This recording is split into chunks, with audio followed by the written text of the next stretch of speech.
Welcome back to the fourth and final episode of How to Plan Your Reopening Campaign series. If this is the first video you're stumbling across, I've left the links of the earlier episodes in the description below. Today we will talk about the emotional journey of a campaign, how to create a detailed schedule using a Gantt chart. We will build a what goes where and when table so you can stay on top of all the different content pieces. And finally, we will talk about ads, budgets and their targets. Great, let's get started.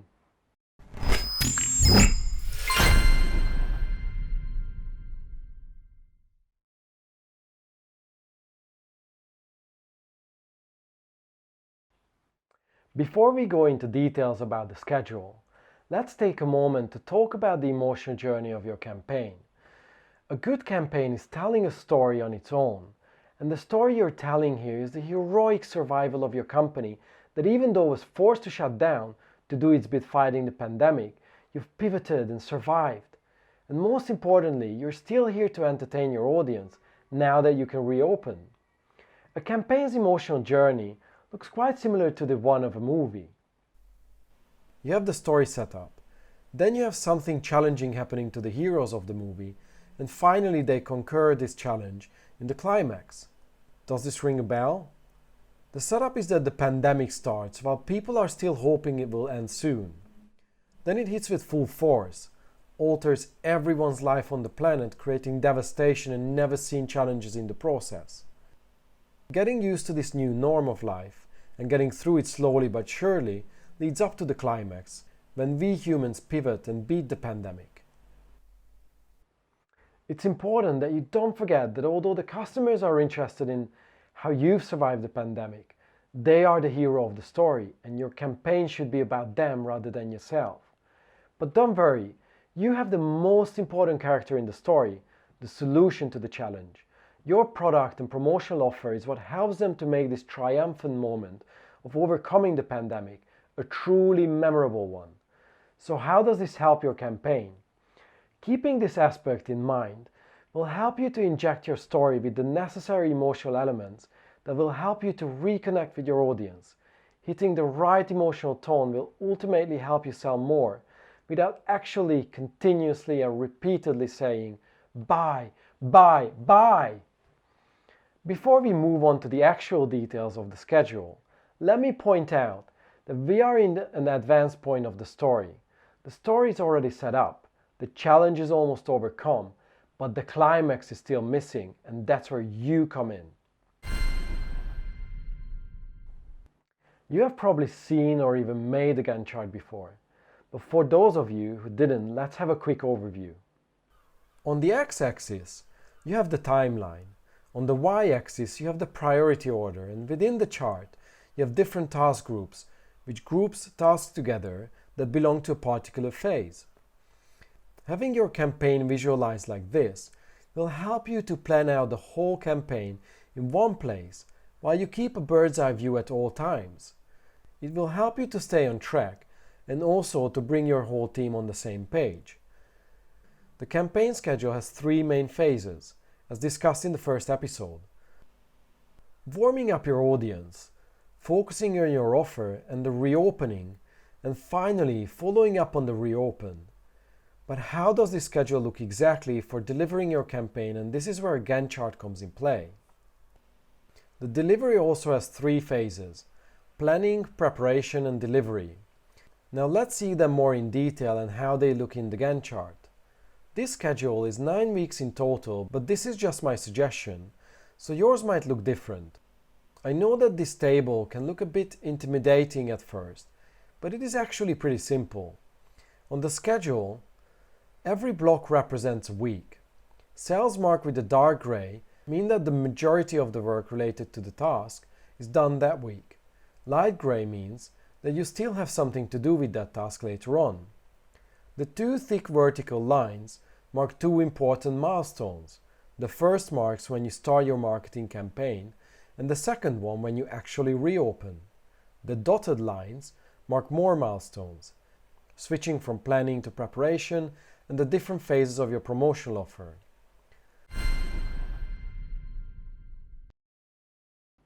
The Gantt chart is great to have a bird's eye view and to keep you on track with everything, but you will need a bit more detail than that.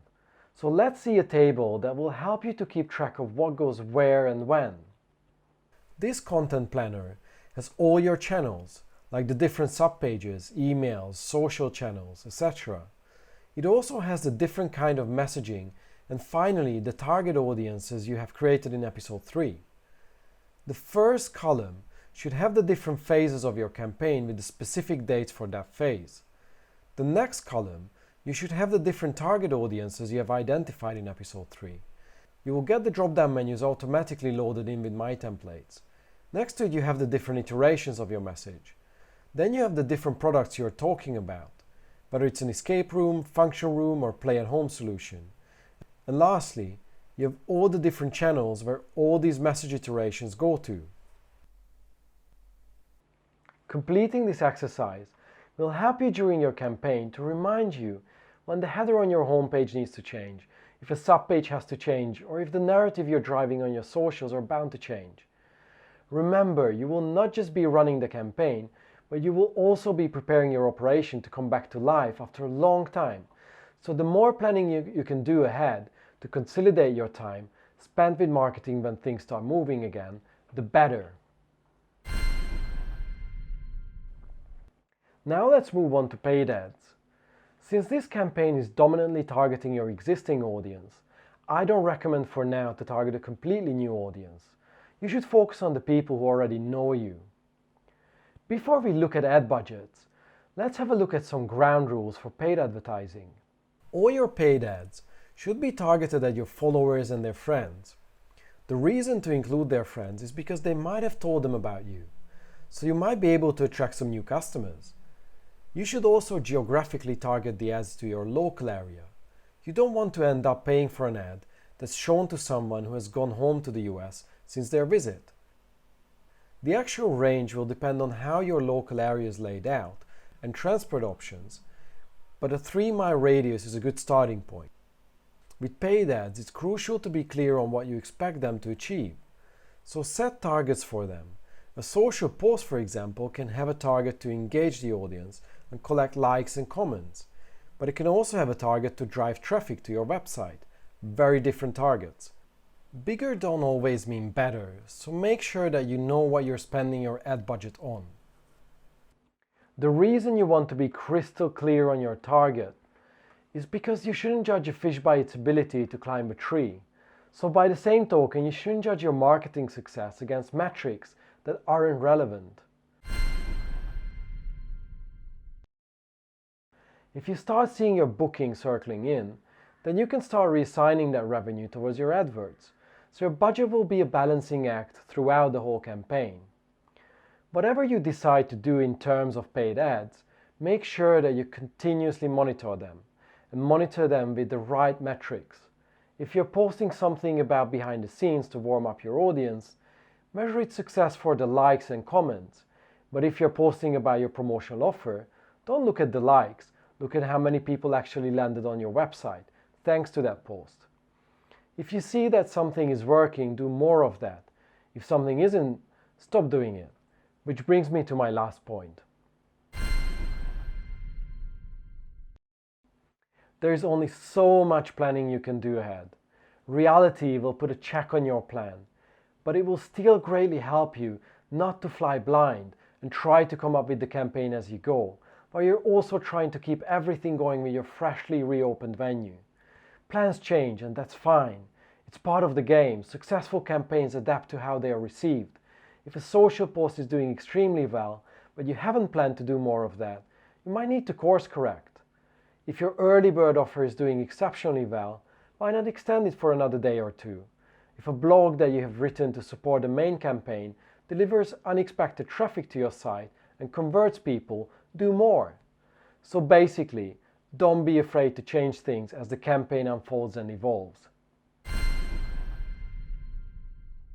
I would like to thank you all for joining me for this series, and I really hope you have found it useful, and it will help you to relaunch your venue with a rocking campaign.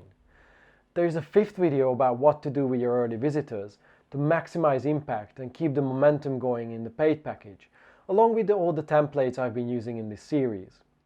If you need help with any of this, please do reach out in a YouTube direct message or through my website's contact page. Good luck with your campaign, and please share this series with everyone who could make use of it, so our beloved leisure industry bounces back as quickly as possible. Until next time, Zolly out.